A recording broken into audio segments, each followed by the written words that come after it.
Bonjour, c'est Jake ici de Philogix. Merci de nous rejoindre pour une session rapide aujourd'hui. Nous allons discuter brièvement de ce que vous pouvez attendre de voir dans Expert à partir du 11 octobre en réponse aux exigences des CANAF. Nous ne parlerons pas du cadre général des CANAF car la plupart d'entre vous le connaissent déjà et il existe de nombreuses ressources et cours disponibles pour en savoir plus. Nous parlerons de ce que nous avons fait et des nouvelles options disponibles dans le système. Nous parlerons en revue le processus que vous pouvez attendre dans Expert. En général, CANAF demande trois choses importantes. Savoir qui est mon client. Est-ce que c'est la première fois que je parle à cette personne? Est-ce que le demandeur est politiquement exposé ou sont-ils sur une liste de sanctions?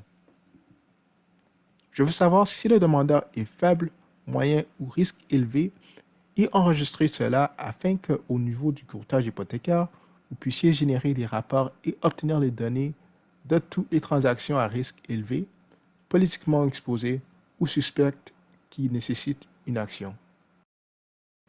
Il y a beaucoup de choses qui se passent avec CANAF. Je pense que dans les prochaines semaines et mois, l'industrie s'adaptera et s'habituera à partager des comportements et des meilleures pratiques pour plus de clarité. Les choses peuvent être un peu incertaines en ce moment car il n'y a pas eu de pratique. Alors nous allons examiner Expert et voir où trouver les services et comment les utiliser en plus de ce qu'on va cliquer et voir à partir du 11 octobre. À ce moment, on regarde une application pré-remplie dans notre environnement de démonstration. Je montrerai également des images statiques plutôt que vous me regardez générer des informations. Une fois que j'ai une application sur laquelle je travaille, c'est comment on va compléter la validation d'identité et les vérifications des personnels politiquement exposés ou PPE et sanctions via Expert. Nous avons quelques options. Si vous avez regardé nos webinaires, vous verrez que nous avons intégré avec le produit Equifax appelé Accès connaissance client. Cette option où vous pouvez faire la validation d'identité ainsi que la vérification PPE et sanctions, vous trouverez cette option dans la page de bureau de crédit. Une fois que vous avez les informations sur l'application, dans ce cas, nous avons Jenny listé. Dans cette section, où je demanderai typiquement un bureau de crédit, vous verrez les nouvelles options sur le droit appelées l'assistance LBC, source double avec PPE. Cette option vous permet d'utiliser le service d'Equifax pour générer et interroger pour la validation d'identité ainsi que les vérifications en matière de PPE et sanctions. Cachez la case appropriée et vous remarquerez que vos options de bureau de crédit régulier sont maintenant grisées car vous n'avez pas besoin de les modifier pour le moment. Ensuite, sélectionnez Equifax et sélectionnez Demander. Ce processus est similaire de quand vous faites une demande de bureau de crédit, mais vous ne pouvez pas faire une demande de bureau de crédit et une demande de LBC en même temps. Ce serait l'un ou l'autre, mais à la fin, les résultats apparaîtront en bas de la page. Alors, en plus de l'historique de bureau de crédit, vous verrez une historique de les demandes rapports supplémentaires qui vous permettra à faire un aperçu de l'assistance LBC que vous avez demandé. Il vous sera présenté sous forme document PDF que vous pouvez ensuite télécharger et la conserver où votre courtage hypothécaire dicte. Lorsque vous faites l'aperçu du document, vous trouvez deux pages avec les informations de la demande et résultats. Cette section vous montre LBC vérification à source unique et LBC vérification à source double. Ça montrera les résultats comme oui en vert et non en rouge. Le oui en vert dicte que la vérification a été validée avec succès via le service d'Equifax. En dessous sur la deuxième page, on a les résultats PPE et sanctions. Dans ce cas, un non vert et un bon résultat, ça signifie que mon demandeur n'est pas politiquement exposé et ne figure sur aucune liste de sanctions. Encore une fois, assurez-vous de sauvegarder ce document là où il est dicté. Il est possible qu'Equifax ne puisse pas valider ces informations. Il se peut que les demandeurs soient nouveaux au Canada et qu'Equifax n'a pas suffisamment d'informations de leur dossier pour générer des résultats source unique ou double. Dans ce cas, vous recevrez un non rouge car les informations n'ont pas pu être validées. Heureusement, CANAF vous permet d'utiliser d'autres méthodes pour valider l'identité, donc un non ne bloque rien. Cela signifie simplement que vous devrez peut-être utiliser un autre outil. Si cela ne fonctionne pas avec Equifax, dans l'écran d'identification d'expert, nous avons un lien pour VeriFast. Cliquez dessus et ça ouvrira leur page de connexion. À partir de là, vous vous connectez à votre compte VeriFast. Cela signifie que vous devrez avoir un compte configuré avec eux. Si vous ne l'avez pas encore fait, ce sera un bon moment pour envisager cette option. En avançant, nous avons fait nos vérifications avec Equifax et généré un document que vous pouvez télécharger confirmant que vous avez complété la validation de vos demandeurs, qui sont bien ce qu'il dit qu'ils être, et que l'écran PPE ou sanction a envoyé un résultat oui ou non.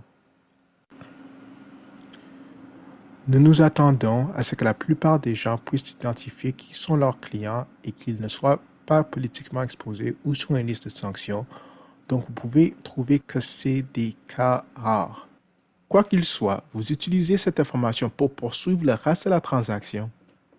En avançant dans l'application, en apprenant à connaître notre client, vous ferez une évaluation de leur niveau de risque.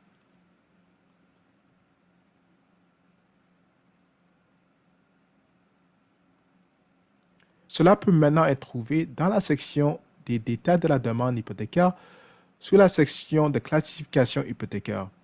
Vous verrez le niveau de risque CANAF. Nous avons ajouté quelques options supplémentaires aux sélections. Vous trouverez maintenant une case pour les transactions suspectes. Si vous avez une transaction suspecte, sélectionnez simplement l'option et vous recevez une boîte pop-up indiquée vous avez signalé cette demande comme suspecte ou à risque élevé. Veuillez vous assurer d'informer le responsable de la conformité de CANAF désigné au sein de votre maison de courtage pour qu'il examine cette demande ou ce dossier à des fins de surveillance.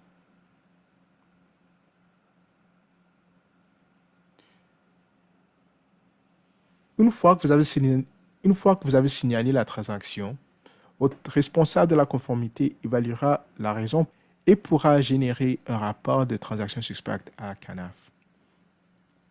De plus, nous avons la case de nouveau risque CANAF.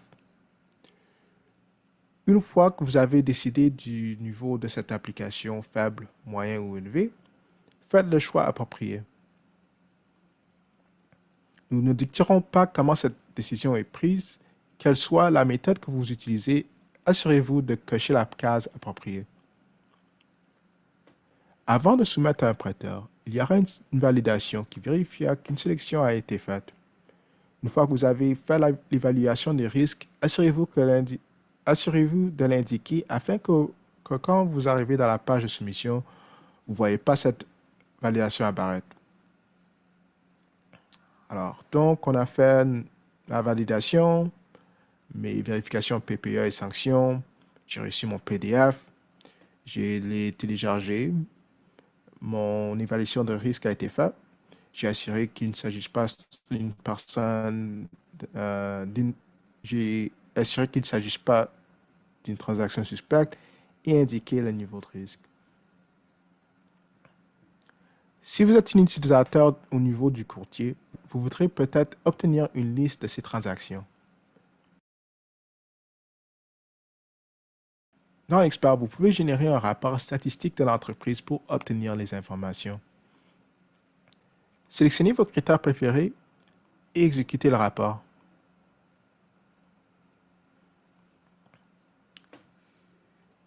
À la fin, vous aurez un PDF avec un tableau qui vous fournira les informations de toutes les transactions suspectes ainsi que les transactions du niveau de risque CANAF avec les transactions individuelles listées.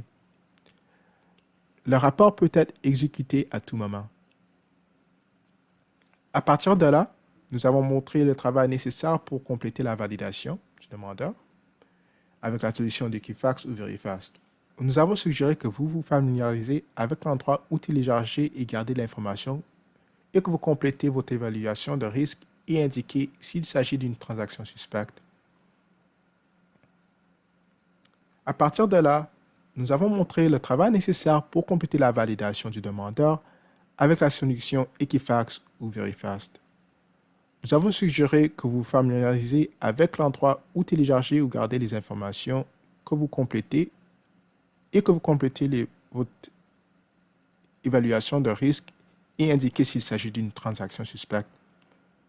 Si vous avez des questions, n'hésitez pas à contacter notre équipe de support ou gestion de compte et nous serons heureux de vous répondre. C'est tout pour aujourd'hui. Merci pour vos écoutes et nous nous parlerons plus tard.